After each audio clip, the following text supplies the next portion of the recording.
Did you guys see the Twitch news? The fact that they weren't going for a 70-30 split. They decided, no, we're not going for a 70-30 split for all of our content creators. In fact, we're moving things back down to 50-50. You guys seen that? Here's what I want to do. What is your reaction to this? There is no 70-30 split for content creators beyond the first $100,000 that they make in the year, starting June 2023. So it only affects people who earn over $100,000 on Twitch per year. What's your response to that? Is it a fuck the rich or is it a fuck the mega rich? I don't care about it because it's Amazon stealing money from the rich anyway, or... Yeah. My reaction to that information? Yeah.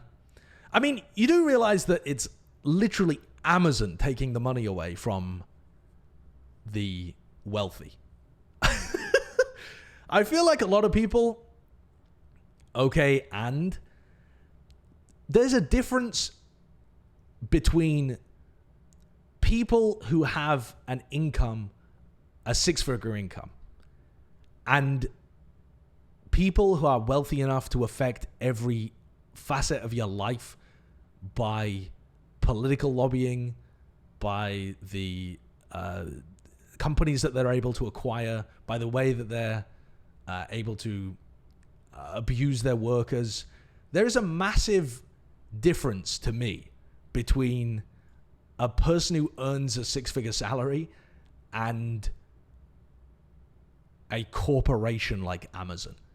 There's a bigger difference to me between those two than the guy that earns 100K and the guy that earns the average salary. But I feel like that's not also that's not the way that people tend to think about it. I feel like people tend to think anyone who earns a decent amount of, well, not a decent amount of money, a lot of money per year is in the same kind of group. Eastnick, thank you very much for the gifted subs as well. Thank you for the 14 gifted subs. Appreciate you. Thank you very much. So, yeah. So anyway, I wanted to just get the pulse of the room there for a second. But yeah, so what they announced was that there's no 70-30 split beyond the first 100,000 that you make on Twitch in June 2023. For reference, I think all time I've ever made like 70K or something. And that's all time. I've been a partner since, I can't even remember, 2016, maybe? Something like that. Something like that. Anyway, so we're talking big streamers that this will affect. Pretty big streamers anyway. But, you know, there are some people that do full-time streaming that earn just a six-figure salary or something that they will get a pay cut. And it is a fairly significant pay cut. Going from 70% of your revenue down to 50% is a 29% pay cut for streamers. At least for everything they earn over that. Which is huge. That's huge. And it's not like a 70-30 split is actually that great anyway compared to other platforms. Like when you compare it to Patreon or OnlyFans or what are some other ones? I mean, I can't remember all of them, but those kind of platforms tend to take only about 15%, like half of the best rates that you're getting on like YouTube, for example, which has a 70-30 split. And it feels to me like this is just a slow slip into it becoming permanent. Now, for reference, I get a 50-50 split right now. I don't have a 70-30 split. So, yeah, I've never had a 70-30 split. A lot of people that have a similar size stream to me do have a 70-30 split. Just never got one for whatever reason. And that's the case for even much larger streamers like, who is it? Atrioc, I think, is still only on a 50-50 split, despite the fact that it gets, you know, multiple thousand average viewers. But it definitely feels like this is inevitably going to become permanent. That it's not, you know, it's a slippery slope at the moment. Like, oh no, you can still keep the 70-30 for the first 100K. But I feel like for the future, that's definitely just going to end up being a 50-50 cut. And also, I think that this implies that somewhere along the line there's going to be the removal of Twitch Prime too, because in terms of things that are costing Twitch a lot of Amazon's money, the reasoning that they gave, by the way, in terms of the announcement was that it was very expensive to run Twitch, which I'm sure it is, and they don't make enough money from it. Okay? But there are much better ways to monetize Twitch. For example, Twitch has awful advertising. I don't know how much you guys realize this at the moment. That goes against Amazon's MO of always adding value to Prime. Yeah, maybe then. They want everything to be on Amazon Prime. Yeah, maybe Twitch Prime doesn't disappear in the future. But either way, the justification that they gave was that they are not profitable enough with Twitch at the moment. Now, there was a great article written, I'll try and bring it up for you actually, by Jacob Wolf. And it was about the restructuring of Twitch recently. It was an article called The Amazonification of Twitch that he wrote. And I am also subscribed to the Jacob Wolf report, but this one is free, I believe, so I don't feel too bad sharing it with you for free. But Jacob Wolf, fantastic esports writer and journalist, and definitely recommend taking a look at anything he writes. So he was talking through this stuff as well, and he's talking about the difference between when Amazon first acquired Twitch and what they did with it. So it was previously lumped with AWS. If you're not aware, that's the Amazon Web Services. It is by far and away the most profitable side of Amazon. I mean, just absurd. Actually, Jacob Wolf says one of the most profitable arms. Maybe I'm incorrect with the most profitable. I thought it was by far the most profitable arm of Amazon. They're selling, servers to other people. They're selling web services to other companies and charging them the market rates. They probably don't charge Twitch the market rates, even though they said they use that as a comparison. But yeah, so yeah, underneath this person, Amazon was integrating Twitch's live streaming technology to help some of AWS's stuff, and on the content and profit loss side, they were pretty hands off.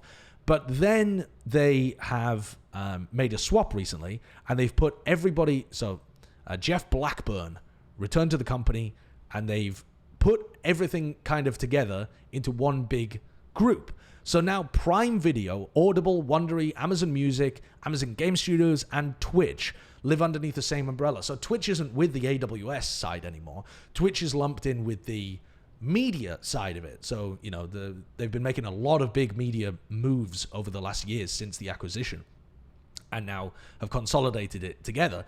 But Twitch is one of the, I would suspect, is one of the biggest losses, or one of the biggest loss leaders, I suppose, of this group of things.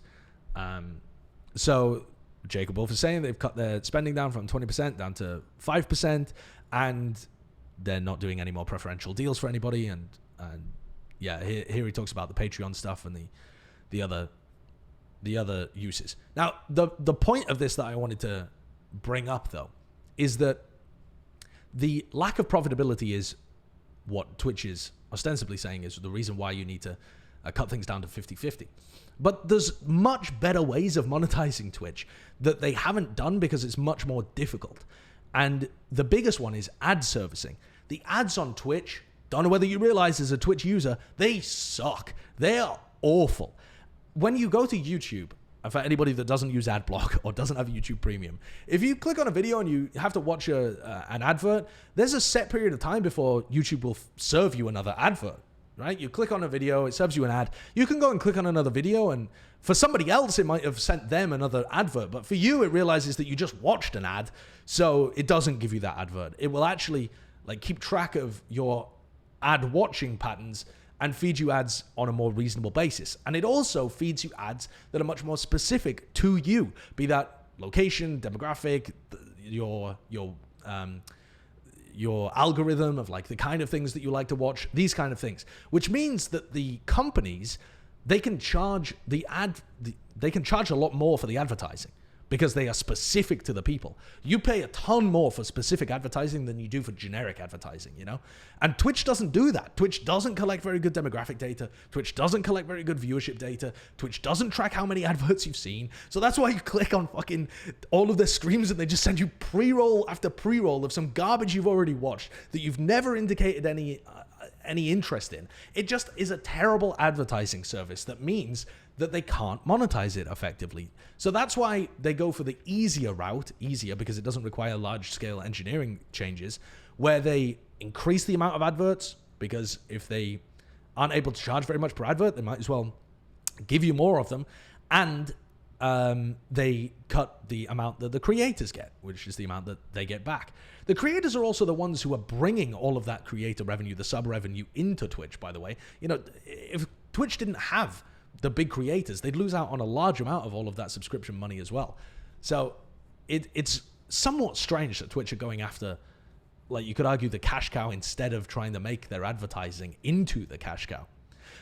How does this relate to esports or gaming or anything in any way? The part that I wanted to bring up is, and it's something that Monty frequently talks about, is in terms of esports specifically, pay-per-view and audience participation in terms of contributing towards the cost of running events, it's just never been a thing. It's a thing in some other sports like boxing or whatever, you know, UFC, big pay-per-view events. It's never been a thing in esports. It probably won't be a thing in esports because the culture is not set in that kind of direction either.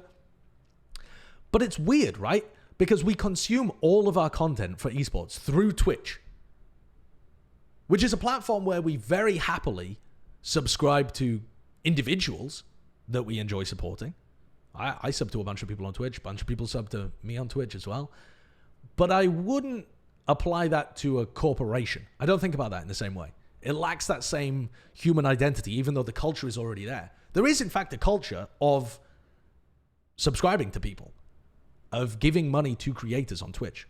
That's somewhat unusual. That culture didn't exist on YouTube for a while, and YouTube creators had to, you know, do merchandise and stuff like that in order to create that culture. And now there's, you know, super chats and memberships and stuff like that that didn't previously exist on there. But in terms of like creating a almost pay-per-view, like a voluntary pay-per-view model, the Twitch culture has gone a fair degree towards that, and yet esports has never tapped into it.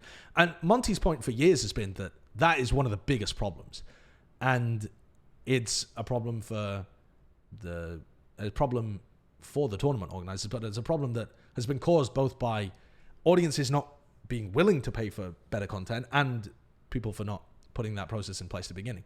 But I don't think it actually makes as much sense as it seems. I was having a discussion recently with somebody that was involved in this kind of stuff, and it kind of triggered an epiphany in my brain as well. But if you, who's a streamer that you guys could think of that gets comparable viewership to Valorant? Like, where would we look? Like Esports Blade or Social Blade or something? What would we look at here? XQC? eBay? Yeah, I'm not exactly sure. Because what would you judge it by? Peak concurrence, average minute audience, the watch hours. Let's say it's XQC. I think XQC at the moment is the most watched streamer on Twitch, isn't he? But anyway, let's use that as an example.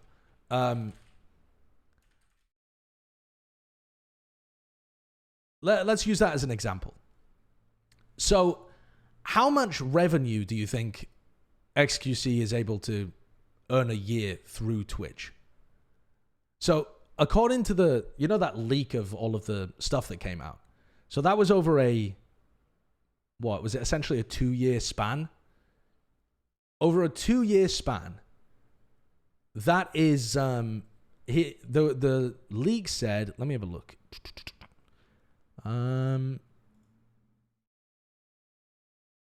According to one leak between August 2019 and, where is it? Oh, here it is. I think I found the actual source itself. Oh yeah, here it is. This is the leak thing from October, where people were talking about like whether they were, you know, top 1 or whatever. All right, so this is 8.5. Let's call it 8.5 million.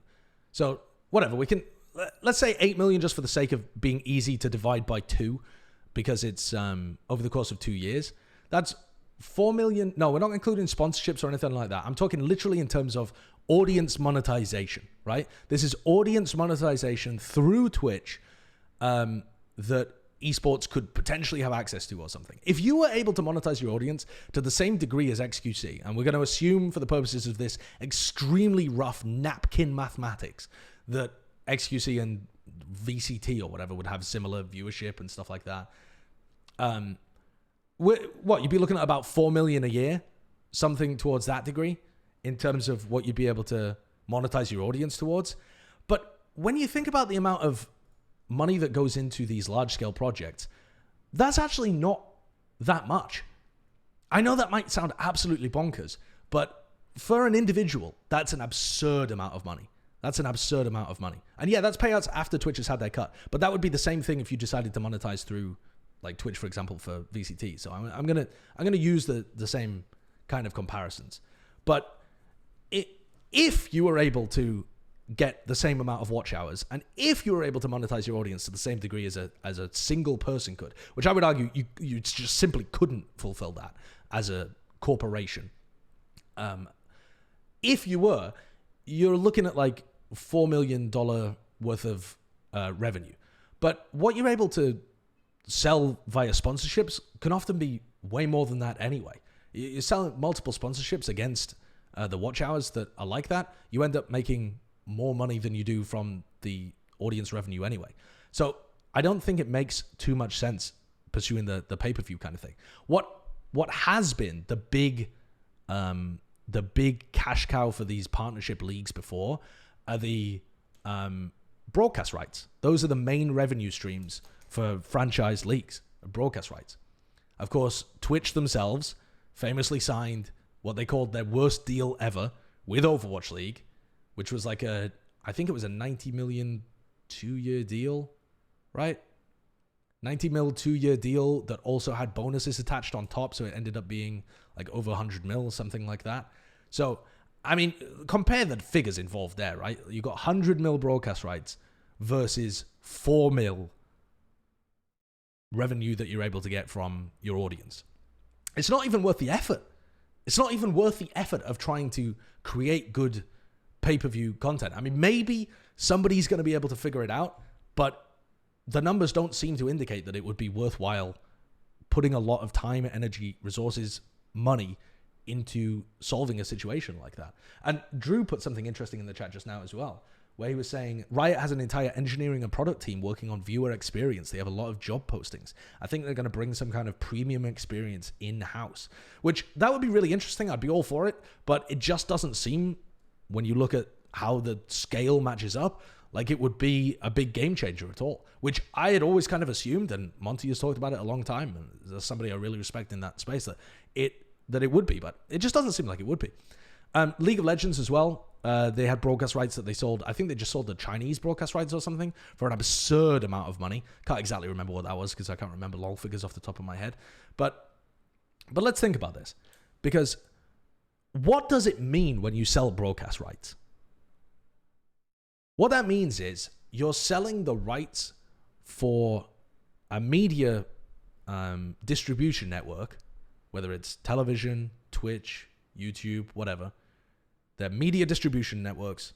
You're giving them the rights to exclusively showcase your content, which, all right, kind of cool. Maybe they'll get more eyeballs on the rest of their product, but that's not the real thing. The real thing is you're giving them rights to sell against your product, right? That's the big one, is that you're giving them, they're getting all of the eyeballs on the product and they can sell against those eyeballs. And that's really effective for stuff like television, where for traditional sports, all of the eyeballs will only tune into TV. It's the opposite in esports. If you tried to go fully into TV, nobody would watch. So there wouldn't be enough eyeballs to sell against. So it works incredibly well for TV because the television networks are extremely good at being able to sell advertising against your eyeballs. And the eyeballs are massive.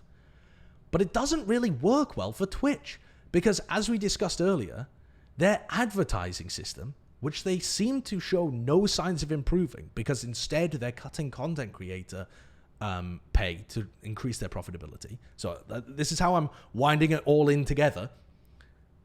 Twitch are cutting content creators in order to be profitable. This indicates that they have no interest in working on the advertising system, and the advertising system makes it really unlikely that Twitch are ever going to pay big money ever again for broadcast rights deals, because Twitch can't recuperate the costs because their advertising system is too bad to recuperate the costs. They will inevitably have to lowball broadcast rights deals because they can't get enough back, because they can't sell effectively against the eyeballs that are on their product. It's a core problem with Twitch. And what this means for broadcast rights is that essentially you have like Twitch doesn't have the ability to shove sponsors into your show. It puts sponsors before your show, during your show, on your show, from their system, right? It puts an overlay ad, or it runs an advert on their site while you're watching, or it runs a pre-roll ad or a mid-roll ad or something like that, right? But it doesn't, unless you have a contract with them that states this, they're not getting, they're not pushing sponsors into your show where your host has to say, hey, shout out to, Lenovo for doing this, a big sponsor, thank you. That's just not how it works. So when the engineering systems behind advertising and the sales teams at Twitch are worse than the advertising opportunities and the sales teams for developers, for Riot or Overwatch League, prior to Activision Blizzard exploding, Overwatch League had a very good sales team, or at least had connections with a lot of different companies and were ostensibly doing extremely well there. When the developers themselves have better sales teams and better connections and better ability to sell against their eyeballs, then there is always going to be a problem with the broadcast rights deals being undervalued compared to the viewership. And you might as well just sell against your own content instead. So this is a discussion that I was having with somebody about the tide potentially shifting in terms of broadcast rights not being the largest cash cow for partnership leagues. And it's something I'm going to be keeping my eye on really closely when it comes to Valorant. Because a lot of people are assuming that at some point it's inevitable. They need to sign a broadcast rights deal. They want to sign a broadcast rights deal. There's tens of millions, potentially over 100 million, multiple dollars on the table there that they would just be leaving. And that inevitably means that, death of co-streaming because there'll be exclusive rights, etc., etc. But there may be a shift in the tide where broadcast rights deals within esports don't make sense currently because the media distribution networks can't sell effectively against your product compared to what the developers themselves can do. So, whereas the broadcast rights company might want to, or rather, whereas the, Twitch might want to pay you 80 mil for VCT across next year or 2 years, across 2 years. We'll pay you 80 mil across 2 years. VCT might think, well, actually, if we just decide where we want to go and we put it on Twitch and we put it on YouTube, so we have a much larger eyeballs, and we put it on co-streams, and we sell against that ourselves, we're more likely to earn more money than that. So it feels like the tide is shifting slightly to the point where partnership leagues might be better off selling against their own content and just being where you get the most views and simply prioritizing eyeballs on the product and then allowing their own more competent sales teams to do the selling business. And the place where you get the most views is still Twitch for now. YouTube still has really poor discoverability.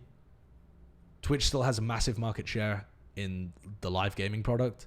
It'll still be years before Twitch is overtaken, even at the current trajectory. It's like still 3-4 years before Twitch would get overtaken there. So it feels like within the short term, Twitch is still chilling and people are incentivized to stick with them instead of signing broadcast rights deals with other places. But I think within 5 years, that will definitely have shifted. And that's a very interesting kind of business of esports thing to keep your eye on, I think. You can be a Dota 2 fan and only watch games in the client, fund tourneys through the battle class for TI, never even go to third-party sites. Yeah, that's pretty wild. I mean, maybe they'll do something like that for Valorant, where you have to pay in order to do that. And maybe that would be a problem if they had a broadcast rights deal. Maybe they wouldn't be able to monetize in that way. Maybe they might be able to if they don't need to sign anything. What do you mean against selling against your own content? I mean selling sponsors and advertisers against what you're currently running.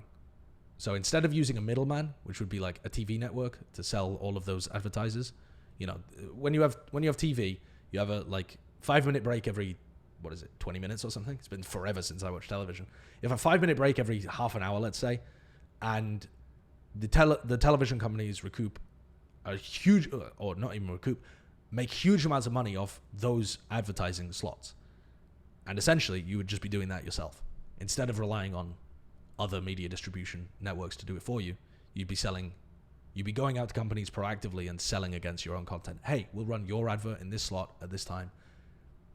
Instead of, you know, the way that it works in traditional sports, the NFL sells the broadcast rights to the Super Bowl, the company that has the broadcast rights for the Super Bowl sells advertising slots. And so the TV company gives money to the NFL in order to have the Super Bowl on their channel. And then they can then sell huge amounts of money for the advertising. So they make money off advertising, but it means that you don't need to have a massive sales team that is used to television, and you also don't need to have your own distribution network. Esports already has its own distribution network, right? It's called Twitch. You can basically put whatever up there, and it's where everyone goes anyway. So if you have a competent sales team, you kind of got both sides of the puzzle. You don't need to sell the broadcast rights, potentially. So yeah, very interesting.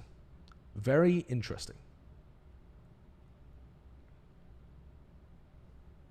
Programmatic advertising at the moment is in a big gray area. I don't think Amazon will improve their system until Google decides what to do with third-party cookies. Yeah, I don't know anything about that. I don't know what's happening in terms of I assume you're talking about the legal side of things, right? About like privacy stuff and whether or not they're allowed to whether or not they're allowed to gather as much data as they are in order for advertising. But yeah, that's the thing. Google's just got such a massive advantage because Google got into the game in terms of advertising so much earlier than like Amazon did. Google was doing Google adverts on Google as one of the first things they ever launched, like way before YouTube. So their advertising systems are just infinitely better than Twitch's.